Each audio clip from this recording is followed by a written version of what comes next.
أبو لك بنعمتك علي وأبوء بذنبي فاغفر لي فإنه لا يغفر الذنوب إلا أنت. اللهم أنت ربي لا إله إلا أنت عليك توكلت وأنت ربك أرسلت ما شاء الله كان وما لم يشاء الله يكون ولا حول ولا قوة إلا بالله العلي العظيم. أعلم أن الله على كل شيء قدير وأن الله قد أحاط بكل شيء علما. إن الله أعوذ بك من شر كل دابة أنت آخذ بناصيتها إن ربي على صراط مستقيم. يا حي يا قيوم برحمتك أستغيث أصلح لي شأني كلها ولا تأخذني إلا نفسي طرف عين. اللهم بك من أعوذ بك من هجمة والخلق وأعوذ بك من غلبة الدين وقهر الرجال. اللهم إني أسألك العافية في الدنيا والآخرة. اللهم إني أسألك العفو والعافية والمعافاة الدائمة في الدين والدنيا وأهلي ومالي. اللهم استر عيوبي اللهم احفظني من بين يدي ومن خلفي ومن شمالي ومن فوقي وأعوذ بك أن أغفل من تحتي.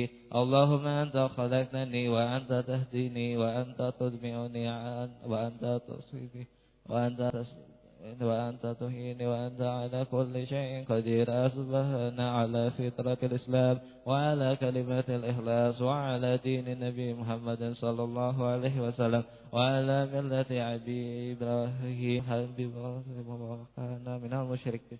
اللهم بك أصبحنا وبك أمسنا فبك نحيا وبك نموت وعليك توكلت وإليك النشور. أصبحنا وأصبح الملك والمسلمين. اللهم إني أسألك الخير هذا اليوم فاهته ونصره ونوره وبركته وهاده. اللهم إني أسألك خير هذا اليوم وخير ما فيه وخير ما قبله وخير ما بعده وأعوذ بك من شر هذا اليوم وشر ما فيه وشر ما قبله وشر ما بعده. اللهم ما أصبح به بنعمتي وأعوذ بك من شرك فمنك وجهك لا شريك لك فلك الحمد ولك الشكر على ذلك. سبحان الله وبحمده عدد خلقي ورضا نفسي وزنة عرشي وكلماته. سبحان الله وبحمده عدد خلقي ورضا نفسي وزنة عرشي ومداد كلماته. سبحان الله وبحمده عدد خلقي ورضا نفسي وزنة عرشي ومداد كلماته. سبحان الله العظيم وبحمده عدد خلقي ورضا نفسي وزنة عرشي ومداد كلماته. سبحان الله العظيم وبحمده عدد خلقه ورضا نفسه وزينة عرشه ومداد كلماته. سبحان الله العظيم وبحمده عدد خلقه ورضا نفسه وزينة ومداد كلماته. سبحان الله وبحمده سبحان الله عدد ما خلق. سبحان الله عدد ما خلق ما في السماوات. سبحان الله عدد ما خلق. سبحان الله عدد ما هو خالق. الحمد لله عدد ما خلق السماء. الحمد لله عدد ما خلق في الأرض. الحمد لله عدد ما بين ذلك. الحمد لله عدد ما هو خالق. لا إله إلا الله عدد ما خلق في السماء. لا إله إلا الله عدد ما خلق في الأرض. لا إله إلا الله عدد ما بين ذلك. لا إله إلا الله عدد ما هو خالق. الله أكبر عدد ما خلق في السماء. الله أكبر عدد ما خلق في الأرض. الله أكبر عدد ما بين ذلك.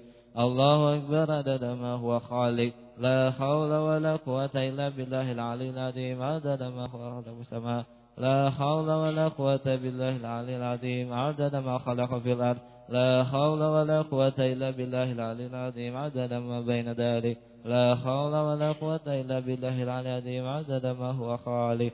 لا إله إلا الله وحده لا شريك له له الملك وله الحمد وهو على كل شيء قدير عدد كل ذرة ألف مرة لا إله إلا الله وحده لا شريك له له الملك وله الحمد وهو على كل شيء قدير عدد كل ذرة ألف مرة لا إله إلا الله وحده لا شريك له له الملك وله الحمد وهو على كل شيء قدير عدد كل ذرة ألف مرة اللهم صل وسلم على سيدنا محمد الصاحب برحمة الله عدد ما في علم الله صلاة وسلاما دائمين بدوام ملك الله وعلى آله وصحبه عدد كل ذرة ألف مرة اللهم صل وسلم على سيدنا محمد الصاحب برحمة الله عدد ما في علم الله صلاة وسلاما دائمين بدوام ملك الله وعلى آله وصحبه عدد كل ذرة ألف مرة اللهم صل وسلم على سيدنا محمد الصاحب برحمة الله عدد ما في علم الله صلاة وسلاما دائمين بدوام ملك الله وعلى آله وصحبه عدد كل ذرة ألف مرة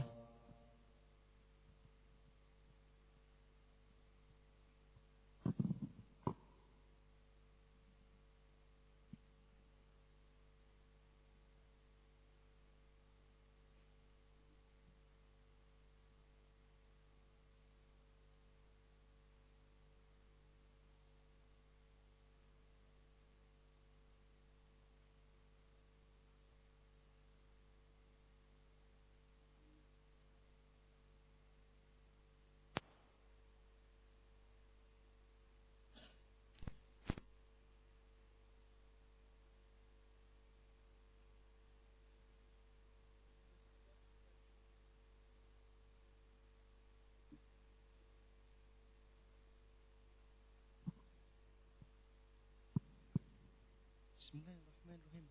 Halo, tes checking.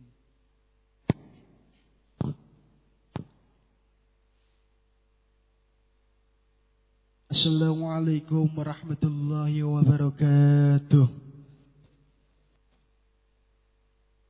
A'udzu billahi minasyaitonir rajim.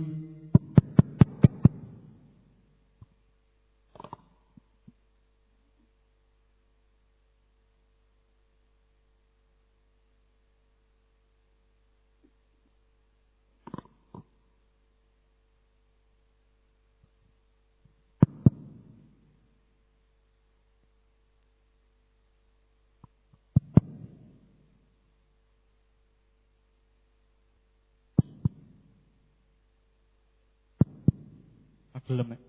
Oh, gini, macam gini. Kene metu. Iki lho. Suarane kene. Kuwi iso, wala iso.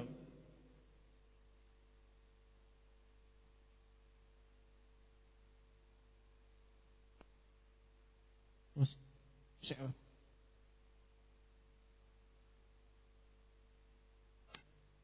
Terus. Hah? Iki ne ra iso.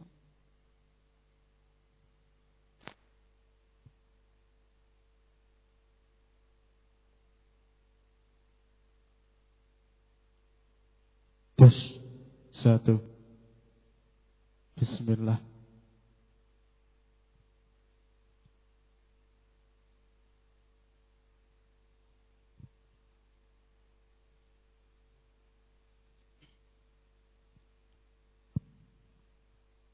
Assalamualaikum warahmatullahi wabarakatuh.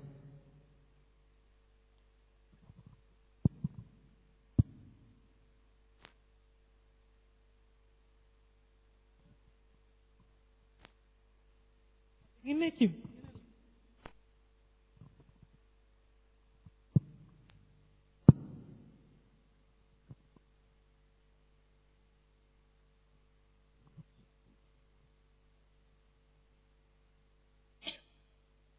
Assalamualaikum warahmatullahi wabarakatuh. A'udzu billahi minasyaitonir rajim. Bismillahirrahmanirrahim. Alhamdulillahi rabbil alamin. Wala haula wala quwwata illa asyrafil anbiya'i wal mursalin. Asyhadu an la ilaha illallah wa asyhadu anna Muhammadan abduhu wa rasuluhu amma ba'du. Kepada rekan dan rekan kita yang saya hormati yang dan dirahmati Allah, monggo ingkang sepindah kita muji lan syukur wonten ngarsa dalem Allah Subhanahu wa taala ingkang sampun maringi pinten-pinten kenikmatan jasmani, luwe-luwe nikmat iman lan Islam sehingga kita sedaya saged silaturahmi nglajengaken rutinan taklim wonten ing enjang punika kanthi keadaan sehat boten wonten alangan satunggal punapa. Kanthi nyukuri kenikmatan punika monggo kita ekaraken kanthi bilisan hamdalah sarengan kula dherekaken sumangga alhamdulillahirabbil alamin. Ingkang kaping kalih selawat lan salam mugi kutur kanjeng dumateng baginda Rasul Nabi Muhammad sallallahu alaihi wasallam, Nabi akhir zaman. Muga kita sedaya besok kadaku umatipun lan ansal syafaatipun, amin Allahumma amin.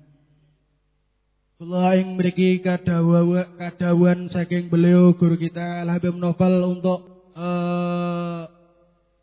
ngomong di depan sini karena beliau lagi di luar kota. Semoga beliau diberi panjang umur, sehat, wonten alangan satunggal punapa lan rezeki kathah. Bismillahirrahmanirrahim.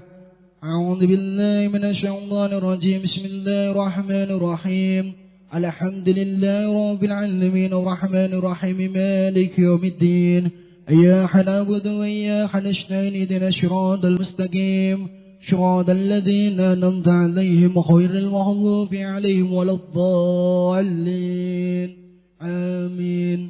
Dan semoga Fatihah tadi membawa berkah. Gusti Allah Subhanahu wa taala menggerakkan lisan saya untuk berbicara kepada kebaikan, moga manfaatan kepada diri saya pribadi dan insyaallah bisa meluber kepada teman-teman semua. Pagi punika ingkang kita sinau sareng-sareng nggih menika kitab Akhlak Para Wali yang disusun oleh beliau Al Habib Novel bin Muhammad Ali Idrus. Saderengipun kula sinau sareng-sareng Al Habib Muhammad bin Ahmad Ali Idrus punika nate ngendika kalih kula, nate ngomong kalih kula, ing akhir zaman iki akeh wali, tapi wong sing ora percaya wali kuwi ya akeh. Sing ora percaya karo wali kuwi jajal dibuka klambine ana wudele apa ora. Yen ora ana wudele kuwi mesti hewan, jaran menapa anjing. Tapi nggih mboten ngertos kula jaran anjing niku gadah del napa mboten. Kita buka pertama dari dari kisah bakti Abu Yazid kepada ibunya. Suatu malam ibu Abu Yazid Al-Bustami radhiyallahu an meminta air kepada beliau. Beliau pun pergi mengambilnya. Ternyata tempat penyimpan air mereka kosong. Beliau pun pergi ke sungai mencari air. Sesampai di rumah ternyata sang ibu telah tertidur lelap. Malam itu udara sangat dingin. Abu Yazid memeluk erat kendi atau wadah air yang beliau pegang. Ketika sang ibu terjaga, ia meminum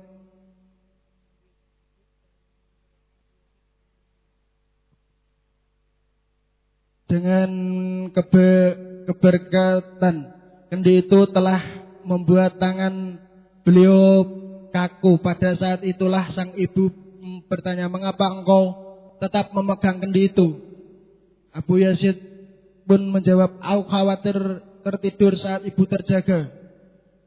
Lalu ibu pun menjawab, biarkan pintu kamarku setengah terbuka. Sepanjang malam Abu Yazid berjaga-jaga agar pintu itu tetap dalam keadaan setengah terbuka sehingga beliau tidak tergolong orang yang melalaikan perintah ibunya. Hal tersebut beliau lakukan berulang kali hingga fajar menyingkir. Hikmah di balik kisah, kewajiban untuk berbakti kepada orang tua seringkali dipandang remeh dan diabaikan. Padahal dengan berbakti kepada orang tua, seorang akan mendapatkan puncak keinginannya, yaitu ridha Allah. Ridha Allah Ta'ala. Rasulullah sallallahu alaihi wasallam bersabda, ridha Allah fi ridal walidain wa saqaduhu fi saqidi walidain. Ridha Allah terletak pada keriduan kedua orang tua dan murka Allah terletak pada kemurkaan orang tua. Yang dimaksud orang tua itu dibagi menjadi 3. Yang pertama orang tua kandung, yang kedua orang tua menantu, yang ketiga itu orang tua guru. Jadi seumpama ada orang tua mertua atau guru yang tidak ridho kepada kita, pasti Allah Subhanahu wa taala pun juga tidak ridho kepada kita. Dalam sebuah diskusi diriwayatkan Allah taala berkata yang maknanya barang siapa berpagi hari membuat kedua orang tua ridho dan membuatku murka, maka Allah ridho kepadanya. Dan barang siapa berpagi hari membuatku ridho dan membuat murka kedua orang tuanya, maka aku murka kepadanya. Jadi Allah Subhanahu wa taala menika ridhone tergantung kepada orang tua kita, baik guru maupun mertua. Seringkali seorang anak rela berbuat apa saja untuk orang yang dicintainya, akan tetapi untuk orang tuanya sekedar mengambilkan air minum saja terasa berat, ya seperti saya. Dilanjutkan kisah yang kedua, ceramah putra Syekh Abdul Qadir Al-Jailani. Syekh Abdul Qadir Al-Jailani bila berceramah menggunakan bahasa yang sangat sederhana. Anak beliau yang telah banyak menuntut ilmu dan gemar berceramah berkata dalam hati, jika aku diizinkan berceramah, tentu akan lebih banyak orang yang menangis. Suatu hari Syekh Abdul Qadir Al-Jailani ingin mendidik anaknya. Ia berkata kepadanya, wahai anakku, berdirilah dan berceramahlah. Si anak kemudian berceramah dengan sangat bagus. Namun tidak ada seorang pun yang menangis dan merasa khusyuk. Mereka bahkan bosan mendengar ceramahnya. Setelah anaknya selesai berceramah, Syekh Abdul Qadir naik ke mimbar lalu berkata, para hadirin, tadi malam istriku Ummul Fuqara menghidangkan ayam panggang yang sangat lezat, tapi tiba-tiba seekor anjing datang dan memakannya. Mendengar ucapan ini, para hadirin menangis dan menjerit. Si anak berkata, aneh. Aku bacakan kepada mereka ayat-ayat Al-Quran, hadis-hadis Nabi, syair dan berbagai akhbar. Tidak ada seorang pun yang menangis. Tapi ketika ayahku menyampaikan ucapan yang tidak ada artinya, mereka justru menangis. Sesungguhnya aneh, apa sebabnya? Ya seperti kita ini. Saya juga kadahuan matur ing nggih, biasane ya Nabi B nggih do nyatet, nek aku ya ora, ya bedane ya kuwi. Biasane ya do ringkes ini sampai kuthok iki, mare di kamera ya ben patut-patut ngono. Hikmah di balik kisah, Al-Habib Umar bin Nafis berkata, inti ceramah bukan terletak pada susunan kalimat, tapi pada kesucian hati dan sifat sahih si pembicara. Sewaktu Sayyidina Jailani berbicara, para hadirin menangis karena mengartikan kucing dalam cerita beliau sebagai setan yang mencari amal anak cucu Adam dengan cara menimbulkan sikap ria, ujub ya Mas, dan sombong. Ada yang menangis karena mengibaratkan cerita ini dengan keadaan su'ul khotimah, yakni ia membayangkan seorang yang memiliki amal sangat banyak tapi usianya berakhir dengan su'ul khotimah. Mereka semua menangis dan merasa takut kepada Allah hanya karena ucapan biasa. Sesungguhnya ucapan itu telah membuat mereka berpikir menerbitkan cahaya di hati mereka. Berkata, cahaya yang memancar dari hati Syekh Abdul Qadir Al-Jailani. Kita juga mendengar bahwa kesan yang ditimbulkan oleh ucapan-ucapan Habib Alwi bin Syihabuddin sangat kuat, padahal beliau bicara dengan bahasa yang sangat sederhana.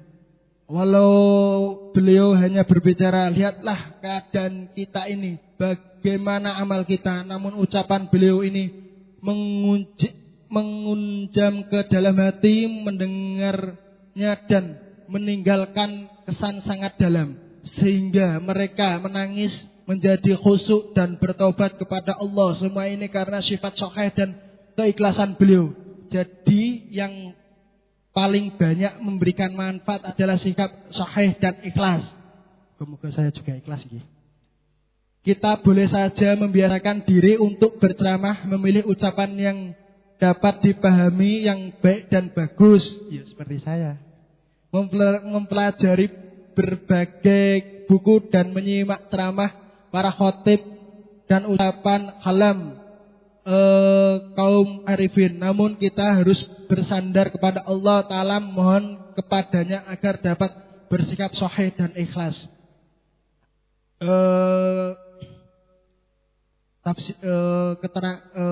Arti dari cerita di atas, Al-Habib Muhammad bin Abdullah Al-Idrus berkata, ucapan akan muncul sesuai dengan keadaan batin pembicara, tenang ataupun gelisah, sebab keadaan batin mempunyai hubungan sangat erat dengan kata-kata yang dituturkan. Bukankah kamu pernah melihat seseorang berbicara kepada temannya dengan kalimat yang pada lahirnya kasar dan buruk, tapi mereka muncul dari jiwa yang baik, maka ucapannya tidak berpengaruh atau tidak memberikan kesan buruk kepadanya. Ucapan semacam ini jika keluar dari jiwa yang penuh gejolak dan hati yang buruk akan menggegerkan dan membangkitkan keburukan dari lawan bicaranya. Oleh karena itu pada saat berbicara hendaknya manusia memperhatikan keadaan jiwanya ataupun suasana hati orang agar tercapai kebaikan dan ketenangan. Betapa indahnya ucapan Sayyidina Ali ketika menjelaskan rahasia ucapan. Artinya wadah atau lahan ucapan adalah hati, gudahnya adalah pikiran, penguatnya adalah akal, pengungkapnya adalah lisan, jasanya adalah huruf, rohnya adalah makna, hiasannya adalah irab, dan aturannya adalah kebenaran. Pengaruh ucapan pada pendengaran tergantung pada jiwa pembicaraan. Jika ucapan tersebut muncul dari jiwa yang kuat, maka akan memberikan kesan yang kuat. Dan jika muncul dari jiwa yang lemah, maka akan memberikan kesan yang lemah. Oleh karena itu sebelum berbicara, manusia harus memperhatikan keadaan jiwanya agar kalimat yang ia ucapkan muncul dari jiwa yang tenang atau sakinah.